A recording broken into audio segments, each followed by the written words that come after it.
की leader of opposition है always. You आप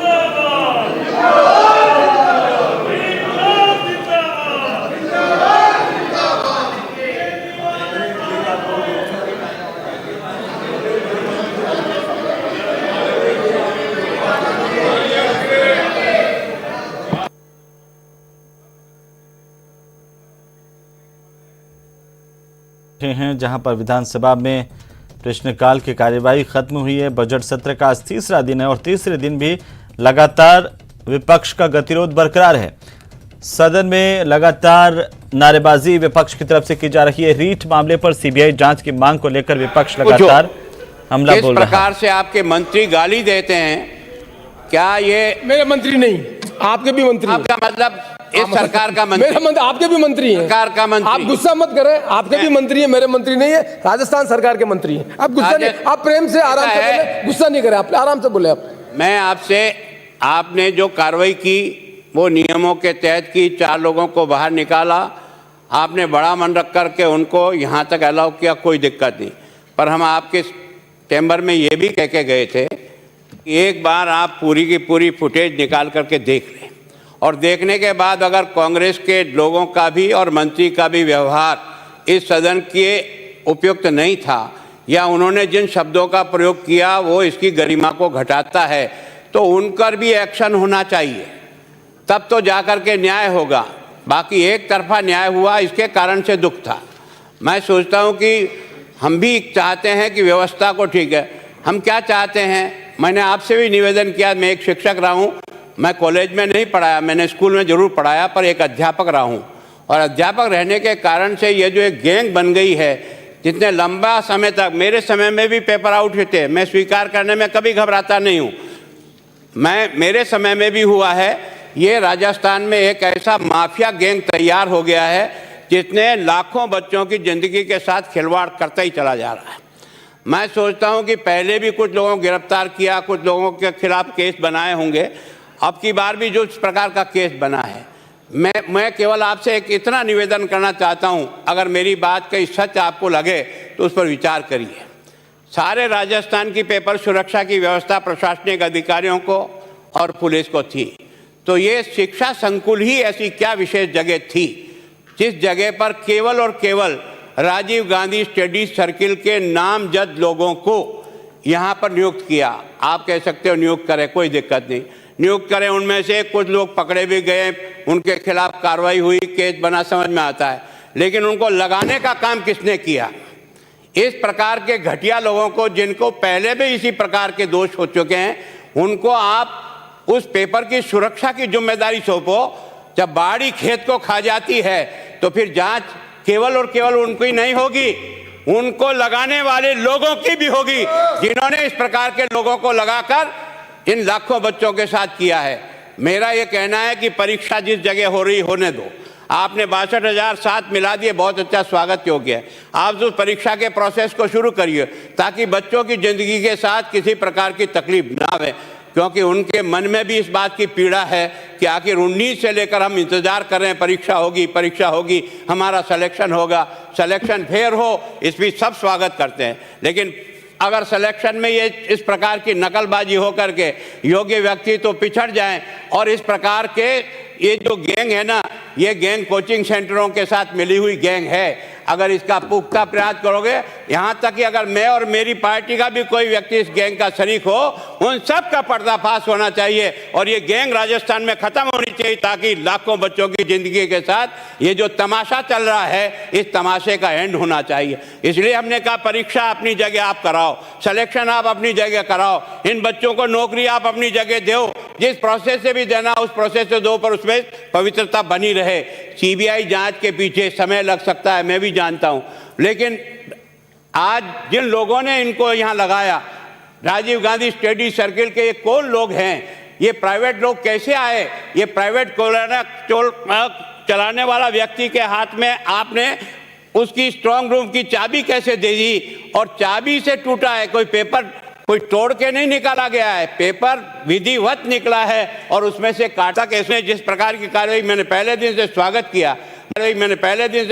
किया, मुझे बालाजी की पुलिस पर आज भी की सारी लिंक खुल जाए और उसमें जो भी दोषी हो, मैं हूं, मेरी पार्टी का हो सकता है, इधर हो सकता है, उधर हो सकता है, मन में सबके एक ही इच्छा है, इन बच्चों के साथ न्याय हो, इन बच्चों के साथ सही परीक्षा हो, इन बच्चों को अपना हक मिले, ये आप और हम सब चाहते हैं। और जैसे रेत माफिया होती है, शराब माफिया है, वैसे राजस्थान में एक लंबे समय से ऐसे माफियों की गैंग तैयार हो गई है और इनके सरगना ये सारे के कोचिंग सेंटर के लोग मिलेंगे।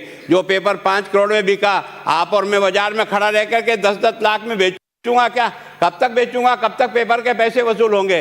पेपर बेचने का मतलब पहले से ही कोचिंग सेंटरों से कोई तो भी समझौता है, एक साथ ही पेपर जाएगा। और इसलिए उन सारे कोचिंग सेंटरों का भी मेरे जमाने से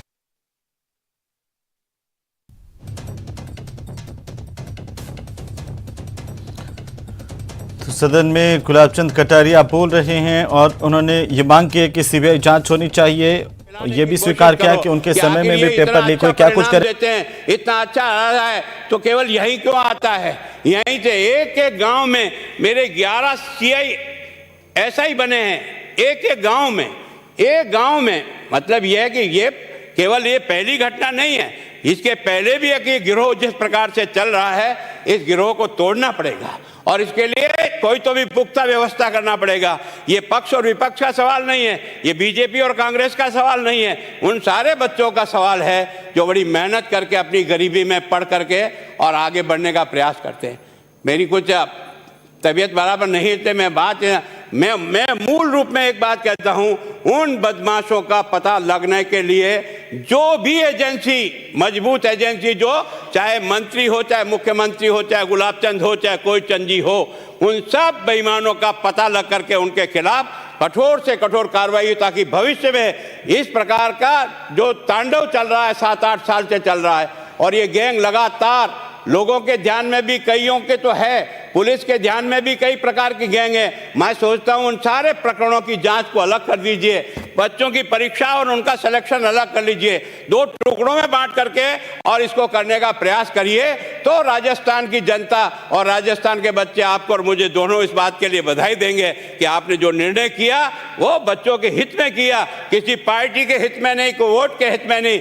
आज अगर इतने लाख बच्चे, तो 1 करोड़ जनता, उसके बच्चे बच्ची जो है ना, परिवार प्रभावित हो रहे हैं, उनके दर्द को कोई समझता है? 18 से लेकर आज 22 में आ गए, वो बच्चे नौकरी के लिए तरस रहे हैं। और इस कारण से मैं चाहता हूं कि इस जांच में किस तरह से तरीका आए जिसके कारण से दोषी किधर भी हो, चाहे कोई भी हो, मैं चाहता हूं वो पकड़ में आना चाहिए और उसके आधार पर होना चाहिए। आपने जो बात कही, हमने पहले दिन से आपसे निवेदन किया था, ये घटना केवल बीजेपी और कांग्रेस की नहीं है, और हिंदुस्तान में एक ऐसा उदाहरण हमारे यहाँ पेश हो गया कि 26 लाख बच्चों ने तैयारी की और जाकर के कुछ हजार लोग इस चोर रास्ते से घुस के नौकरियां प्राप्त कर ले और बड़ा वो बच्चा तरसता चला जाए। ये तो कोई व्यवस्था नहीं हो सकती। हम जनप्रतिनिधि भी हैं, तो हम किसी के बाप भी हैं, किसी बच्चे के रिश्तेदार भी हैं, हमारा सबका धर्म बनता है उसके प्रति न्याय कैसे हो। इस कारण से विरोध दिमाग में है और मन से है, केवल नाटकबाजी से नहीं है। अध्यक्ष महोदय, आपके द्वारा आसन से जो व्यवस्था दी गई थी और जो विपक्ष के सदस्यों से निवेदन किया गया था कि जिन 4 सदस्यों को कल 10 फरवरी को यहाँ सदन ने जो है उनको निलंबित कर दिया, जब तक ये सेशन चलेगा, जब तक बात उसमें उठानी चाहिए थी। अगर इनको डिस्कशन ही करने हैं तो बाकायदा हमारा डिस्कशन करने के लिए हम तैयार हैं। फिर काय के लिए आप यहाँ पर पेपरबाजी लेकर के आते हो? आइए, मुकाबला करिए, उठाइए बात को, जवाब सुनिए हमारा कि हम क्या जवाब देते हैं आपका? आपको कितना जो आपके वक्त में जो कारनामे हुए हैं एक एक को गिनाएंगे और एक एक को गिनाएंगे। आपने कितनी सीबीआई की इंक्वायरियां दे दी? आपके टाइम पे 5-5 बार लीक हुआ पेपर, एक भी किसी को सीबीआई को इंक्वायरी दे दी। आज सीबीआई को इंक्वायरी देने का मतलब क्या है? ये सब पॉलिटिकल है, आपका टोटल पॉलिटिकल है। दिल्ली के इशारे पर आप लोग ये सब कर रहे हो। आप चाहिए आइए ना, मुकाबला करिए, हमसे कहिए, आप आदेश दें। आप सरकार स्टेटमेंट देने को तैयार है, मुकाबला करने को तैयार है, इनके चिट्टे कितने खोलने को तैयार है, वस्तु स्थिति बताने को तैयार है कि वस्तु स्थिति क्या है। जिन लड़कों के भविष्य के साथ आप खेलना चाहते हो, उसको डिले करना चाहते हो ताकि जो है उनकी भर्ती ना हो, हम उसी बात को लेकर के जो है आपको बताना चाहते हैं कि क्या आप फिर ये इतना सब कुछ बवाल करने की और नारेबाजी करने की और अनर्गल प्रचार करने की और ऐसा झगड़ा करने की। आप श्री बलराम पूनिया जो है वहां पर भाषण दे रहे थे, उस वक्त भी देखिए आप बराबर उनकी गैलरी में जाना और उनके आगे पीछे घूम करके उनको रोकने की कोशिश करना, शुरुआत उससे हुई है, ये आपकी जानकारी में और आपने खुद ने देखा है, लेकिन आप उस बात को छुपा रहे हो। मैं आपसे ये उम्मीद नहीं करता हूं, आप इतने सीनियर आदमी हो और बड़े रेस्पेक्टेड आदमी हो, कम से कम सत्य बोलो तो सत्य घटना का तो विवरण दीजिएगा। मेरा आपसे यही निवेदन है। आप चाहते हैं ना जितना भाषण आपने दिया है तो हमारा भी जवाब सुन लीजिएगा। आप टाइम तय कर दीजिएगा, कल का परसों का जब का चाहें आप जब का तय कर दीजिएगा। लेकिन उन 4 सदस्यों को अगर आप लेकर के आते हैं तो फिर मैं मेरा प्रस्ताव पढ़ता हूं। माननीय मंत्री जी, एक मिनट। माननीय, देखिए मैं समझता हूं कि पक्ष विपक्ष का सवाल नहीं है। हम इस जो बात है उसकी गरिमा को समझें। और जैसा कटारिया साहब ने कहा, ये गैंग है, जिस गैंग के बारे में हमें पता लगाना चाहिए कि भविष्य में किस तरह से ऐसी घटनाएं नहीं हो और नौजवान आदमियों को, नौजवान बच्चे जिनके मन में कल्पना है सरकारी नौकरी की, उनको जो डिजर्व करते हैं वो सही तरीके से उनको नौकरी मिले। ये प्रश्न एक गंभीर प्रश्न है। सीबीआई की जांच करना विपक्ष की अपनी मांग है, सरकार की अपना तरीका, मैं इसके डिबेट में नहीं जाना चाहता, पर मैं जो गंभीरता उसको देखते हुए मैं निवेदन करना चाहता हूँ, कटारिया साहब आपसे भी निवेदन करना चाहता हूँ। एक पक्ष जो घटना हुई इसको हम बाद में चर्चा कर लेंगे। मैं चाहे पक्ष हो या विपक्ष हो, उस दुर्भाग्यपूर्ण घटना की मैं निंदा करता हूं। कोई भी सदस्य बोल रहा है उसको जाके ऑब्स्टेकल नहीं किया जाना चाहिए, ये आपका राइट है प्रोटेस्ट करने का, लेकिन बोलने वाले का भी अपना अधिकार है, उस गरिमा को बनाए रखें। मैं आशा करता हूं कि हमारी परंपरा रही है, इस तरह की गरिमा को बनाए रखेंगे, भविष्य में इस तरह की घटना नहीं हो, हम बैठ कर कुछ चर्चा करेंगे। लेकिन आप मेरी बात यदि ठीक समझे तो मैं चाहूंगा कि जैसे आपने अपना वक्तव्य दिया, सरकार भी अपना वक्तव्य दे दे और हम सब मिल बैठकर इस बात पर निर्णय करें कि इन चीजों को रोककर किस तरह से राजस्थान में परीक्षा को इन जो गैंग वाले हैं उनसे मुक्त करके परीक्षा कर सके। इसलिए आप ठीक समझें तो मैं सरकार से निवेदन करूंगा और आप समय बैठ दें तो मैं बैठ के बात करके मंडे को अपन बैठ के डिस्कशन कर लेते हैं इसमें। और डिस्कशन करने के बाद 2 पार्ट में, जैसा कटारिया साहब ने कहा, एक परीक्षा होने का काम है, उसको नहीं रोका जाना चाहिए। क्रिमिनल लाइबिलिटी के अंतर्गत जो हम कैसे, जो आदमी क्रिमिनल हैं जिन्होंने इस घटना को इस अंजाम तक पहुंचाया, उनको आइडेंटिफिकेशन कर लें। एसओजी की जितनी अभी तक जांच हुई है, मैं समझता हूं कि कटारिया जी कह रहे हैं, हम भी कह रहे हैं, सभी कह रहे हैं कि एसओजी के कारण ही हम इस जगह पर पहुंचे कि इस तरह का पेपर लीक हुआ है। इसलिए एसओजी का वर्सन भी सरकार दे दे और फिर बैठकर हम इसको आगे बढ़ने के लिए, यदि आप समझते हैं कि आगे बढ़ना है तो कटारिया साहब और आपकी पार्टी को पूरा अधिकार है कि हम एसओजी की जो एक्सप्लेनेशन से सेटिस्फाइड नहीं है तो आप अपना जो भी आपका रुख लेना वो रहे। लेकिन मैं समझता हूं कि हमें सदन में एक बार सरकार का वर्षन और ये वर्षन सुनने के बाद कैसे हम राजस्थान में इस मीनांस को रोकें और भविष्य में इस तरह की घटना नहीं हो, उस संबंध में हम सब बैठ के सदन में चर्चा करें, जिससे राजस्थान के नौजवान पीढ़ी के लोगों को लग सके कि 200 विधानसभा के सदस्य चुनकर आए वो राजस्थान की नौजवान पीढ़ी के बारे में चिंतित है और भविष्य में राजस्थान में ऐसी घटना नहीं हो, उसका फुल प्रूफ काम करने का हम काम करें। मैं समझता हूं कि ये भावना के साथ हम सदन की अपने आप कार्रवाई प्रारंभ करें। जो 4 सदस्य के संबंध में मैं आपसे निवेदन करूंगा कि मेरे चेंबर में आ जाए, मैं बैठ कर अपन बात कर लेंगे। और उसमें जैसा आपने कहा यूट्यूब में देखना, जो भी जिसकी भी घटना है, चाहे पक्ष हो चाहे विपक्ष हो, दुर्भाग्यजनक घटना है, उस घटना को कंडेम करते हैं और उसको कंडेम करने के बाद जो भी रिस्पॉन्सिबल होगा उसके संबंध में मैं बैठकर निर्णय करूंगा। आप मुझे अधिकार दें कि मैं उस सब चीज़ को, घटना को देखकर इस संबंध में निर्णय करूं। पर मैं आपसे फिर निवेदन करना चाहता हूं कि मेहरबानी करके क्वेश्चन आवर में मैं कटारिया साहब आपसे और राजेंद्र जी से कहना चाहता हूं मैंने देखा बड़ी गंभीरता से क्वेश्चन आवर की सेंटिटी को। जब भी हमें यहाँ 3-4 बार हाउस में क्वेश्चन आवर खत्म हुआ है तो उसी समय उसकी चर्चा हुई है। यदि आपकी इच्छा ये थी कि क्वेश्चन आवर खत्म करके हमें चर्चा करनी है तो मुझे बहुत खुशी होती कि हम रीट पर चर्चा करना चाहते हैं, लेकिन क्वेश्चन आवर की सेंटिटी को डिस्टर्ब करने में मैं आई फील अनॉयड। इसलिए मैंने आपसे निवेदन किया कि मेहरबानी करके क्वेश्चन आवर की गरिमा को बनाए रखें। 0 आवर में आपका पूरा अधिकार है, प्रोटेस्ट करने का अधिकार है, वेल में आने का अधिकार है, लेकिन क्वेश्चन आवर को कम से कम मैं पक्ष और विपक्ष सबसे निवेदन करना चाहता हूं कि उसकी सेंटिटी को बनाए रखें और क्वेश्चन आवर जब भी हो उसमें डिस्टर्ब करने का काम नहीं करें। मैं आपसे अपेक्षा करता हूँ और मैं चैम्बर में आपको कटारिया जी को, राजेंद्र जी को, धारीवाल साहब को, चीफ विप को मैं चैम्बर में आमंत्रित करता हूं। जो कल की घटना है उसके संबंध में मैं पूरा देखने के बाद, जैसा आपने कहा है जो भी पक्ष है उसमें जिसने गलती है उस पक्ष के संबंध में क्या निर्णय करना ये अधिकार मुझे दें, मैं बैठ कर उसका निर्णय करूंगा। लेकिन मैं आप सबसे अपेक्षा करता हूं मेहरबानी करके, ये राजस्थान की संसदीय परंपराएं सब जगह कोर्ट की जाती है। हम डिफर भी करते हैं, हम अपनी बात को भी करते हैं, प्रोटेस्ट भी करते हैं, एक्सट्रीम प्रोटेस्ट भी करते हैं, पर उसके बाद हम ऐसी परंपराओं का निर्माण करते हैं जिन परंपराओं के आधार पर राजस्थान की जनता को ये लगता है कि विधानसभा वो प्लेटफॉर्म है जहाँ डिबेट होती है, डिस्कशन होता है, डिसेंट होता है और उसके बाद एक निर्णय होता है जो निर्णय राजस्थान के हित में होता है। आप और हम सब मिलकर इस रीट परीक्षा में राजस्थान की जनता को एक मैसेज दें कि हम सब ने कलेक्टिव मिलकर इस बीमारी को पकड़ा है, इसका इलाज किया है और भविष्य में ऐसी घटना नहीं हो उसके लिए जो भी कोई कदम उठाने चाहे वो काम करें। इस भावना के साथ मैं एक बार पुनः आपसे निवेदन करूंगा कि मैं आप अपनी सदन की कार्रवाई 0 आवर के बाद आप मेरे चैम्बर में आ जाएं और चैम्बर में बैठकर माननीय सदस्य तब तक ना पक्ष में बैठे रहे, फिर जैसा भी आप कहेंगे बैठकर मेरे निर्णय को आपको ठीक लगे तो आप निर्णय को माने, ऐसी मैं आपकी अपेक्षा करता हूँ। राजेंद्र जी बोल रहे थे।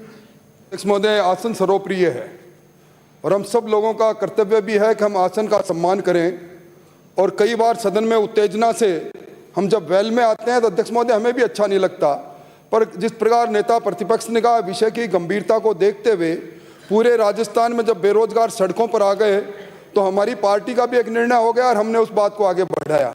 अब मैं उस बात को लंबा नहीं करूंगा, आपने बड़ी अच्छी बात कही, पर अध्यक्ष महोदय हमारे 4 साथियों का निलंबन जो हुआ, कल की घटनाओं को 2 टुकड़ों में बैठकर नहीं देख सकते। वो अगर वेल में यहाँ आए तो उसके साथ ही मंत्रीगणों ने जिस प्रकार की गाली गलौज की, मैं समझता हूँ ब्रूटल मेजोरिटी के आधार पर उन 4 का निलंबन सबसे पहले रद्द किया जाए। अगर विधानसभा के अंदर कोई आगे कार्रवाई करो, हम उनको 4 को बाहर बैठा के और सदन की कार्रवाई में, मुझे क्षमा करेंगे अध्यक्ष महोदय, हम भाग लेने में असमर्थ रहेंगे। इसलिए पहले आप उन 4 के निलंबन को रद्द करें।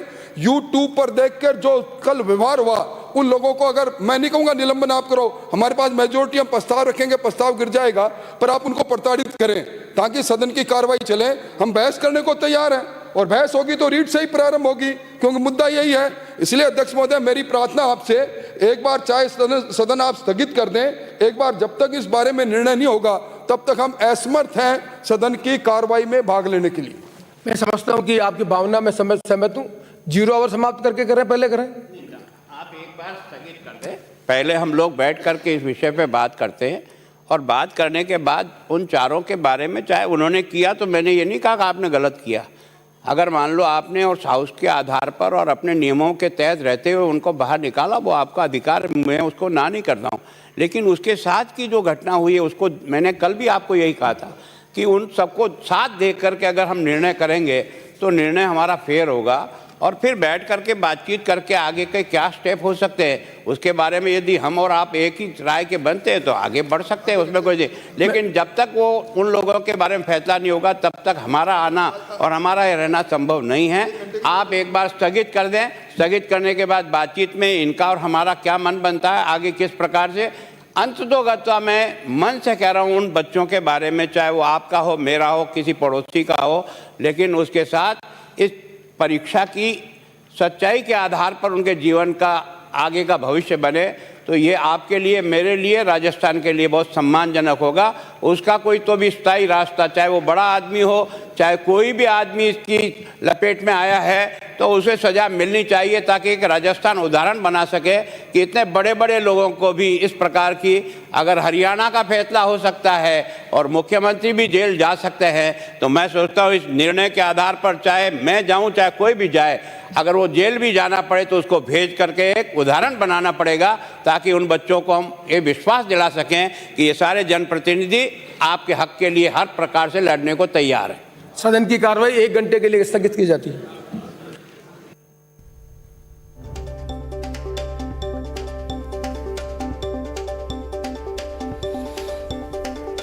तो बड़ी जानकारी, सदन की कार्यवाही को 1 घंटे तक के लिए स्थगित कर दिया गया है। बड़ी खबर है, लगातार पक्ष और विपक्ष के बीच में बढ़ता हुआ गतिरोध और विपक्ष ने मांग की कि सबसे पहले कल की जो घटना है उस पर चर्चा होनी चाहिए बैठ करके, और जो फैसला आसन की तरफ से दिया गया 4 विधायकों के निलंबन का, उस पर पुनर्विचार करने की जरूरत है। विपक्ष ने आरोप लगाया है कि सत्ता पक्ष की ओर से मंत्रियों ने उनके साथ अभद्र भाषा का इस्तेमाल किया, उस पर भी स्पीकर को संज्ञान लेना चाहिए। और इसके बाद स्पीकर सीपी जोशी ने 1 घंटे तक सदन की कार्यवाही को स्थगित कर दिया है। प्रश्नकाल इसी के साथ खत्म हुआ और अब सत्ता पक्ष और विपक्ष दोनों की बात सुनने के बाद विधानसभा अध्यक्ष आगे फैसला करेंगे। लेकिन बहरहाल गुलाबचंद कटारिया ने सदन में अपनी बात रखी। उन्होंने कहा कि कोचिंग सेंटर्स के साथ एक माफिया गैंग पैदा हुआ है। कोचिंग सेंटर्स की मिलीभगत से उस पेपर गैंग का पर्दाफाश होना जरूरी है। उन्होंने यह भी स्वीकार किया कि उनके समय में भी पेपर लीक हुए थे, कुछ कार्रवाई हुई, लेकिन कड़ी कार्रवाई जरूरी है। चलिए इसी के साथ ही बुलेटिन फिलहाल इतना ही। नमस्कार।